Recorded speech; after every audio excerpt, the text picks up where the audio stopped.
आज तो जनाब जो अमेरिका है उसके कुछ सुर बदले हुए नजर आए पाकिस्तान के लिए। अच्छा जी, वो सुर बदले हुए, हाँ मोहब्बत है ना, मोहब्बतें चल रही है। असल में ये जो इंडिया की फिल्म मब्बतें थी ना, ये पाकिस्तान और यूएसए पे बननी चाहिए थी। है एक तरफ से एक प्राइम मिनिस्टर गाने गा रहा होता, दूसरी तरफ से दूसरा प्रेसिडेंट गाने गा रहा होता। ये वो होता, एक को शाहरुख खान बना देते, एक को ऐश्वर्या बना देता। है जी, तो ये मब्बतें चल रही हैं। अच्छा जी, मब्बतें क्यों चल रही हैं? अच्छा, पहले हम आपको स्टेट डिपार्टमेंट का जरा बता दें।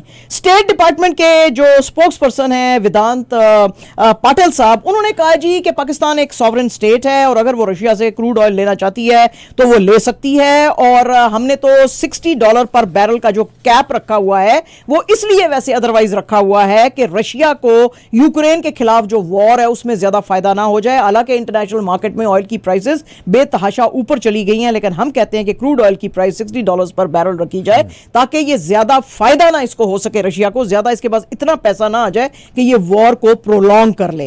लेकिन पाकिस्तान जो है उसकी अगर एनर्जी की नीड्स हैं तो हम उसको मना करने को तैयार नहीं है, वो ये कर सकते हैं। G7 की एक जो मीटिंग हुई थी उसमें यूएसए ने, जिसका का जिक्र इन्होंने वेदांत पाटिल साहब ने किया, उन्होंने कहा कि हम इसलिए करना चाहते हैं कि हमें पता है कि जो ऑयल एंड गैस है उसकी डिमांड है दुनिया में, तो यूरोपियन यूनियन या बाकी लोग अगर उसको पूरा या G7 नहीं कर सकते तो रशिया जो है अपनी एनर्जी मार्केट्स में बेच सकता है। हमने उसको मना नहीं किया है कि तुम अपना ऑयल ना बेचो, हमने सिर्फ वेस्टर्न सैंक्शंस लगाई हैं। तो पायन इसका की मतलब है फिर? अच्छा चलो ठीक है, चलो वेस्ट में नहीं बेच रहा वो, ठीक है जी। अच्छा जी, अब ये जब इनका बयान, अच्छा ये बयान यूएसए का क्यों आया? ये बयान उस वक्त आया कि जब मिनिस्टर ऑफ पेट्रोलियम मुसद्दक मलिक, जिनकी कि हमने कोई आपको महीना पहले बताई थी कि जिन्होंने कहा था कि हमारी भी अब डील रशिया से हो गई है और हम शायद इंपोर्ट करेंगे, ये आज मुसद्दक मलिक साहब ने पाकिस्तान के अंदर कहा है कि हम 100,000 बैरल्स पर डे की जो फर्स्ट हमारी ट्रांजैक्शन है अगर वो स्मूथली चली गई तो हमारे पास रशियन चीप ऑयल आना शुरू हो जाएगा, जिसके के बारे में हमने बताया था कि रशिया ने क्या था, पायन जिस पे आया थे दाल साढ़े डील की थी है दुनिया विच ना दसना साडा बड़ा ना खराब होएगा है। तो बहुत ही कम पैसों पे पाकिस्तान ने रशिया के साथ डील की हुई है, तो वो अब जो है ये आना शुरू यहां पे होएगी, ठीक है। तो उसके ऊपर लेकिन जाहिर है मास्टर्स तो अंकल सैम है ना, तो पाकिस्तान ने अंकल सैम से पूछा होगा पैन असी ऑयल ले सकते हैं क्योंकि साड़ी तो हालत बहुत पतली है, खाने वास्ते पैसे नहीं साढ़े कोल है। तो उन्होंने कहा होगा अच्छा गरीबों ले लो तुम लोग ऑयल, है ना। तो अब अच्छा, अब पाकिस्तान तो मंगवा रहा है लेकिन रशिया के लिए ये भी गुड न्यूज है, इसलिए कि रशिया अभी तक अपना ऑयल सिर्फ इंडिया और चाइना को ही बेच पा रहा था। अब ये थर्ड विंडो रशिया के लिए खुल गई है पाकिस्तान की, ठीक है जी। अरब्स तो चाहिए नहीं ना आयल उन्होंने कोल बहुत है जी। तो अब ये तीसरी विंडोज के लिए खुल गई है, तो इस रशिया के लिए फायदा ही है। यानी कि रशिया को देखे ना जीरो भी नहीं आ रहा था, तो अगर पाकिस्तान $1 भी दे रहा है फायदा है ना उसको, कि एटलीस्ट $1 तो आ रहा है, you know, something better than nothing, right? तो पाकिस्तान के साथ उन्होंने ये प्यार की डील की है। उन्होंने कहा तुम्हें सिर्फ दिल हम दे चुके सनम उसके अंडर हम तुमसे ये डील कर रहे हैं, वरना तुम्हारे साथ डील में कुछ मजा नहीं है पर हम दिल दे चुके सनम, ठीक है। तो ऐसा है। तो जनाब ये सारी आज कहानी जो है अमेरिका ने इस सिनेरियो में कही है। पीडीएम लेड गवर्नमेंट जो है जी, उसकी आज जो मच अवेटेड जो सिटिंग थी वो आज पीटीआई के साथ हुई है।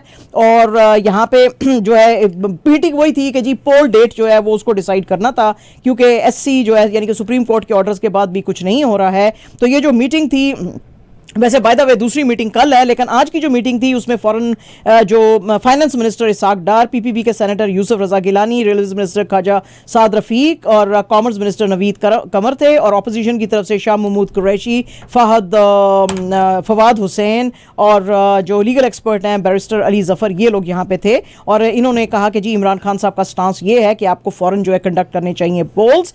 और गिलानी साहब ने जर्नलिस्टों से बात करते हुए कहा जी कि हम तमाम पार्टीज का इनपुट लेंगे और फिर हम फैसला करेंगे। शाह महमूद कुरैशी ने कहा जी कि मीडिया से बात करते हुए कि हम भी डिसीजन बनाने की गर्ज से ही यहाँ पे आए और इनसे बात हम करना चाहते हैं। और जैसे भी आपको फयाज भाई ने भी बताया, 3 इन्होंने अपने डिमांड्स दिए हैं पीटीआई ने कि नेशनल और प्रोविंशियल असेंबलीज जो हैं उनको डिसॉल्व किया जाए इस महीने में दिस ईयर, और पोल्स जो हैं वो 14 मई तक कराए जाए। लेकिन अगर आप नहीं कराना चाहते तो फिर आपको कॉन्स्टिट्यूशन में अमेंडमेंट लाना पड़ेगा, क्योंकि according to constitution within 90 days of resolution of assemblies elections जो हैं वो होने चाहिए हैं। और पाकिस्तान में अगर आपको जुलाई में कराने हैं तो फिर एक अमेंडमेंट आप लाओ कॉन्स्टिट्यूशन में, और जो है ये सब आपको करना पड़ेगा। इससे पहले नेशनल असेंबली में वोट ऑफ कॉन्फिडेंस लेते हुए जो प्राइम मिनिस्टर शहबाज शरीफ साहब ने हैं, उन्होंने कहा था कि हम पीटीआई के साथ जो है वो कंडीशनल टॉक्स करेंगे और हम इनको बोलेंगे कि हम पूरे पाकिस्तान में साइमल्टेनियसली पोल्स करना चाहते हैं, सिर्फ पंजाब और केपी में नहीं। उसके ऊपर हम बात करेंगे। JUI जो था जिसके अंदर फजलुर रहमान ग्रुप, वो नहीं बैठा। वो बहुत बड़े लीडर्स हैं ना, वो बहुत बड़े लीडर्स हैं, उन्होंने बॉयकॉट किया था। आपने एक चीज नोट की, सारों ने सफेद कपड़े पहने हुए। हाँ हाँ, देखिए दोस्ती नहीं, ये पीस की निशानी है। हाँ, ये वाइट झंडा लहरा रहे हैं, कह रहे हैं हम सारे भाई हैं। हाँ, भाई हैं, दोस्ती हैं सारों की आपस में। ठीक है जी, ओके।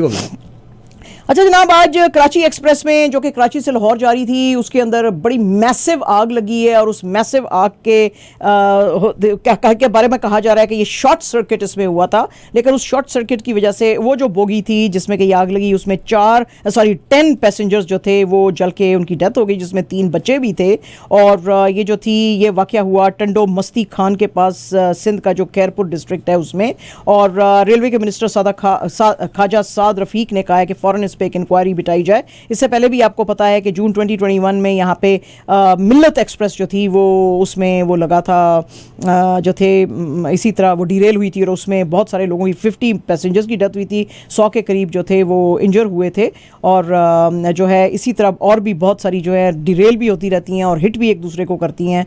तो उसमें काफ़ी यहाँ पे यानी कराची में काफ़ी प्रॉब्लम है वैसे, है ना। मगर ये कराची से 580 मील दूर हुआ है। हाँ, दूर हुआ है। तो ये उसके पास है, टंडो मस्ती खान के पास। बहरहाल ये आग बुझाई, लेकिन 10 लोगों की डेथ हो गई और काफ़ी ज़ख्मी भी हुए हैं। तो अब पता चलेगा और क्या है। द प्रिंट की आज एक स्टोरी है जी, और ये बड़ी मज़े की स्टोरी है और ये बड़ा इन्होंने बॉलीवुड का बड़ा मजाक उड़ाया है। और जो इंडिया में जो बड़े वो फ़नी किस्म के जो एड्स बन रहे हैं उन पे वो उन्होंने कहा जी कि ये आप वैसे अदरवाइज़ अगर बॉलीवुड के स्टार्स को देखो तो उनका कितना बड़ा स्टेचर है, कितने वो ह्यूज सेलिब्रिटीज़ हैं, ना सिर्फ हिंदुस्तान में बल्कि सारी दुनिया में जो है माने जाते हैं। बल्कि आपको पता है कि एक डिस्कशन हुई थी जिसमें कि पूछा गया था दुनिया में लोगों से, और अमेरिकन ने कहा था कि दुनिया का सबसे बड़ा एंटरटेनर जो है वो टॉम क्रूज है, और हिंदुस्तान ने उसको डिनाई किया था। उन्होंने कहा कि नहीं, दुनिया का सबसे बड़ा एंटरटेनर शाहरुख खान है, क्योंकि शाहरुख खान जो है उसकी एक्सेप्टेबिलिटी बहुत ज्यादा है। टॉम, ज़ाहिर है हमारे पिंडों में तो अब कोई नहीं जानता है ना टॉम क्रूज को, लेकिन शाहरुख खान को तो हर कोई जानता है। तो उन्होंने कहा जी कि no, the world's biggest entertainer is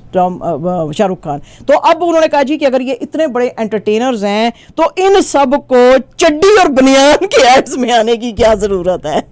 तो इसके ऊपर आज उन्होंने बड़ा एतराज किया है। उन्होंने कहा जी कि कभी ये स्विमिंग पूल्स के अंदर हैं, कभी ये कोई जो है किसी और जगहों पे हैं, तो ये मतलब है क्या चक्कर है। तो वो कहते हैं ये मेरे ख्याल में ये बताना चाहते हैं, जरा जो हसीन किस्म के जो स्टार्स हैं बॉलीवुड के, वो ये बताना चाहते हैं, औरतों को जरा अट्रैक्ट करते हैं, क्योंकि औरतें ये कपड़े चीजें सारा कुछ जो है अपने मर्दों के लिए खरीदती हैं, मर्द नहीं खरीदते हैं। तो वो जितने अट्रैक्टिव उनको नजर आएंगे वो वाला ब्रांड जाके लेंगी अपने घर में जो लड़के हैं, बच्चे हैं, मर्द हैं, उनके लिए। तो वो कहते हैं जी कि ये टीवी एड्स जो हैं ये फ्लडेड हैं इससे, और इसके अलावा जी फिर ये टायरों के ऐड बेचे जा रहे हैं। और ये अब वो कहता है जी कि अब देखें जी, अब फिल्म स्टार जो है ना, वो कहता है ये हमारी बड़ी डिस्टिंक्शन है कि हम जो है फिल्म स्टार जो है वो चड्डी बनियान बेच रहे हैं, और जो क्रिकेटर्स हैं वो उनको टायरों के ऊपर लगाया हुआ है, उनको चड्डी बनियान पे ही लगाया हुआ। तो वो कहते हैं कि बिल्कुल बिल्कुल, वो आर्टिकल कहता है बिल्कुल हम वेलकम करते हैं जी विराट कोहली को, रोहित शर्मा को, सबको बुलाओ तो वो टायर बेचे। लेकिन वो कहते हैं जी कि why would they sell tyres. तो एंड में लिखा हुआ आर्टिकल के you tell me why are they doing all of this, हैं जी।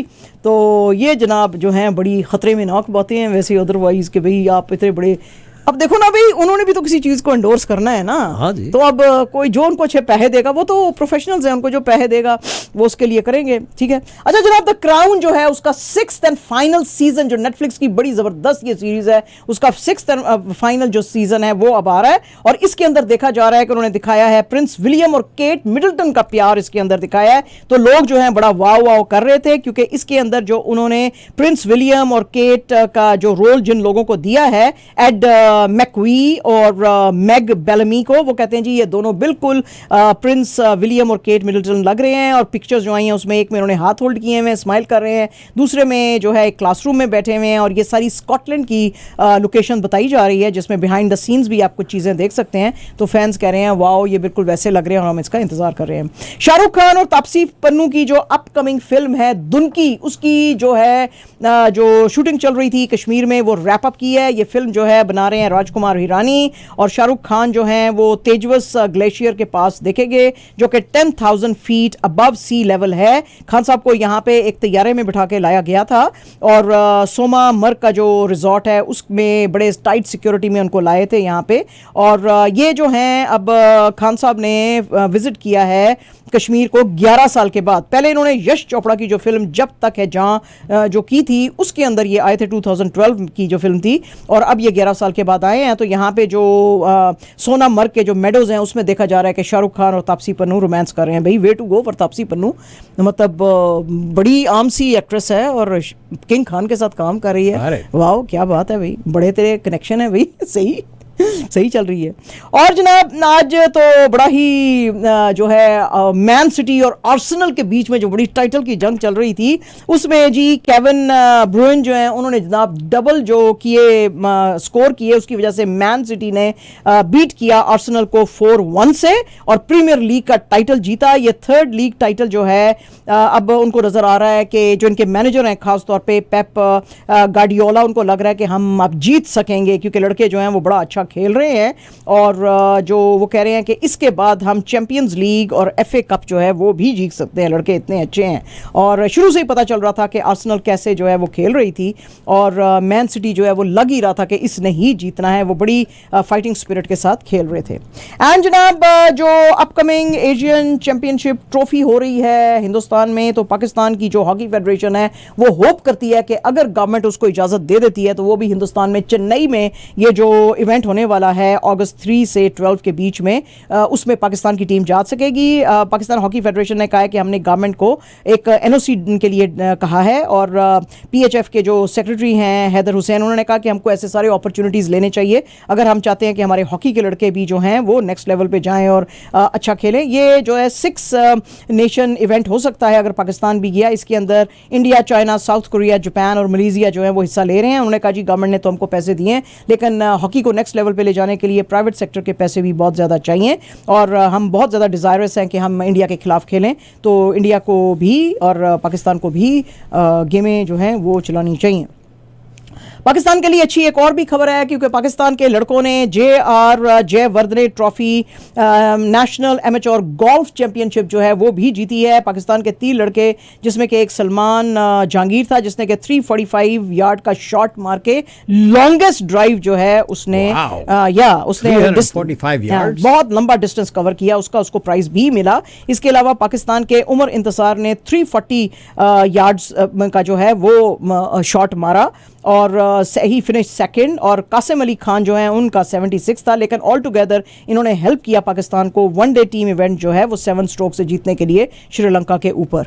तो ये this is one good news. Second good news is कि पाकिस्तान के जो तैमूर खान है जो अनडिफीटेड एज, हमें पता ही नहीं था एशियन हैवीवेट चैंपियन है वो जी, बॉक्सिंग चैंपियन है, वो अब कह रहे हैं जी कि मैं जा रहा हूं World Boxing Council Continental Championship के लिए जो कि Space Plus Night Club RCA Plaza Bangkok में होने वाली है उसके लिए। He is going to be the first Pakistani heavyweight boxer to fight for the title. इनका जो अपोनेंट होएगा वो थाई चुम्पू हुआंग पेनिया होएगा जिसके के पास 25 जो बाउट्स हैं उसने जीती हैं, बिल्कुल वो भी अनडिफीटेड है।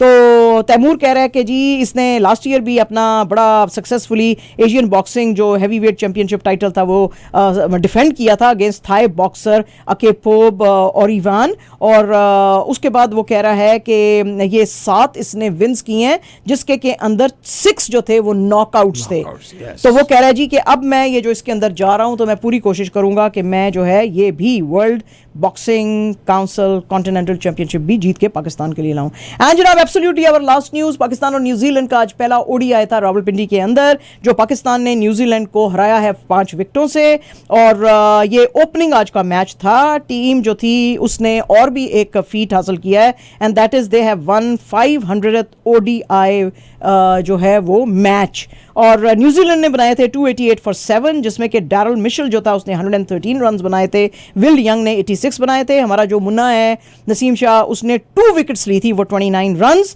पाकिस्तान ने इसके जवाब में बैटिंग करते हुए 291 रन्स बनाए फॉर 5 विकेट्स और ये उन्होंने स्कोर ले लिया 48.3 ओवर्स में ही।